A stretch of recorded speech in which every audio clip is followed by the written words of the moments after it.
वाराणसी में साड़ी उद्योग पर बांग्लादेश में हो रहे हिंदुओं पर हो रहे अत्याचार का असर पड़ा है। यहां से रोजाना 5000 से ज्यादा बनारसी साड़ी बांग्लादेश जाती थी, जो पूरी तरह से बंद है। साड़ी के लॉट स्टॉक पड़े हुए हैं, पर इसके बावजूद साड़ी व्यापारी बांग्लादेश से अब व्यापारिक संबंध नहीं रखना चाहते।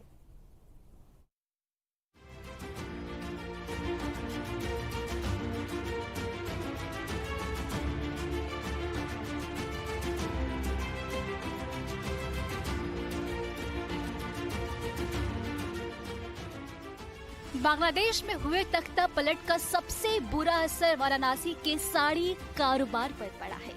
दरअसल बनारसी साड़ियों की बड़ी डिमांड बांग्लादेश में है। साथ ही कृषि यंत्रों का भी निर्यात यहाँ से होता है और बांग्लादेश में बनारसी साड़ी का खूब कारोबार होता है। हर महीने 25 से 30 करोड़ का कारोबार कोलकाता के जरिए बांग्लादेश में होता है और यहाँ से साड़ियाँ निर्यात की जाती है, लेकिन बाद में करोड़ साथ ही कैंसिल भी हो। कारोबारियों को उनके माल की लग रहा है। साड़ी कारोबारियों का कहना है कि जो हिंदुओं पर अत्याचार करेगा उनके साथ व्यापार नहीं करेंगे, ये साफ है। बनारस से बांग्लादेश भैया डेली कम से कम 5000 से 7000 साड़ी रोज जाती थी, जो वाया कलकत्ता जाती रही। हम लोग भी कलकत्ता माल बेचते रहे, वहाँ से वो जाती रही और ये पूरा ठप हो गया, जिससे हम लोगों का पूरा पेमेंट रुक गया। ये देखिए माल पूरा स्टॉक में हो गया, तो हम लोग की स्थिति बहुत बुरी हो गई है। जिस तरह की स्थितियाँ वहाँ चल रही हैं, जिस तरह से हिंदुओं के ऊपर अत्याचार हो रहे हैं, तो हम लोगों का भी मन यही है कि एक बार इस व्यापार को बंद होना चाहिए। तो इस पर तो कहीं ना कहीं तो कंट्रोल होना चाहिए। इंडिया गवर्नमेंट को भी संबंधित फॉरेन डिपार्टमेंट को भी इस पर ध्यान देना चाहिए, ऐसा क्यों हो रहा है और ये कितने दिन तक चलेगा, इसकी भी कोई गारंटी नहीं है। इससे बिजनेस पे, हर चीज पे, सामाजिक स्तर पे, सब जगह इसका इफेक्ट तो पड़ ही रहा है। साड़ी व्यापारियों का साफ कहना है, भले ही साड़ियों का स्टॉक पड़ा हुआ है, हमारे पैसे फंस गए हैं, इसके बावजूद हम हिंदुओं पर हो रहे अत्याचार को किसी भी तरीके से माफ नहीं करेंगे। वहीं कुछ कारोबारी इस बांग्लादेश सरकार की विफलता बताते हुए चरमपंथी ग्रुप को बढ़ावा देने का आरोप लगा रहे हैं।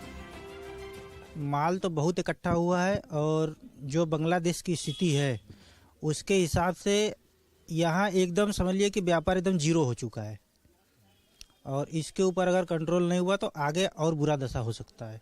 नहीं, ऐसे स्थिति में तो हमको तो नहीं लगता। यह परेशानी इकट्ठा है, लेकिन जो वहाँ हो रहा है वो अच्छा, उसकी जितनी भी निंदा की जाए वो कम है। हमारे उनके खिलाफ चाहिए। तो वही दूसरी ओर वाराणसी में साधु संत पद्म पुरस्कार से सुसज्जित कलाकार और व्यापारी भी करते हुए नजर आए। इसके साथ ही कि ऐसे हालात प्रचार हो रहा है, कोई संबंध देने अधिकारी को ज्ञापन भी। बांग्लादेश में जो हिंदुओं पे अत्याचार हो रहा है, उस के जो संभ्रांत नागरिक हैं, काशी के शिक्षाविद, काशी के पूज्य संत, पूर्व वाइस चांसलर और जितने भी पद्मश्री पद्म भूषण अवार्ड से संपोषित हैं, इतनी बड़ी और भारत सरकार चाहिए। काशी कभी काशी के और जो सर्व सम्मानित थे, ये कभी धरने पर नहीं बैठे। के अंदर हिंदू, हम धरने पर बैठे हैं किसी अंतर्राष्ट्रीय, जिनकी आंखें आल आइज रफाह देख रही थी, वो आल पा रही हैं। पर बैठे हमारे बुद्धिजीवी, तमाम महात्मा मंडली, हम लोग को सबको मिलके सबसे पहले तो जो बांग्लादेश से इधर आ रहा है उस पर प्रतिबंध लगना चाहिए और जो भी व्यापार रूप से बंद कर देना चाहिए। आवास को प्रतिबंधित करना चाहिए और वहाँ के 130 करोड़ कम से कम हथियार की रक्षा सुरक्षा हो जाएगी। के खिलाफ है। जो बांग्लादेश में हो रहा है, तो हम लोग चाहते हैं कि ऐसा अत्याचार न होकर इसको आगे बढ़ाए। बांग्लादेश में के साथ बनारस ठप हो गए हैं। बांग्लादेश में जिस तरीके से हिंदुओं पर अत्याचार हो रहे हैं, उसका असर बनारसी साड़ी उद्योग पर भी पड़ा है।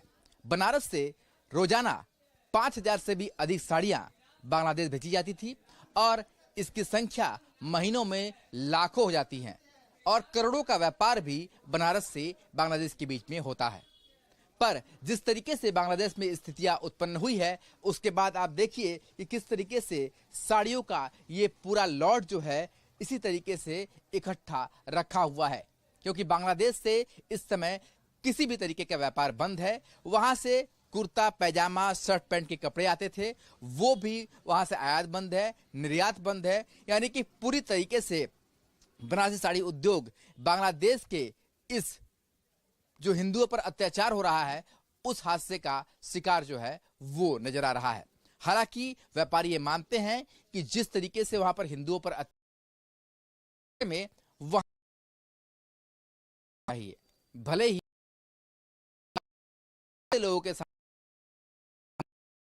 जो और हिंदुओं पर अत्याचार करते हैं, व्यापार और उद्योग पर भी बांग्लादेश में हुए हिंदुओं पर जो अत्याचार का प्रभाव पड़ता हुआ दिखा। सबसे ज्यादा असर बनारसी साड़ी उद्योग पर दिखाई दे रहा है। वीडियो जर्नलिस्ट शिवम मिश्रा के साथ सुशांत मुखर्जी, न्यूज स्टेट, वाराणसी।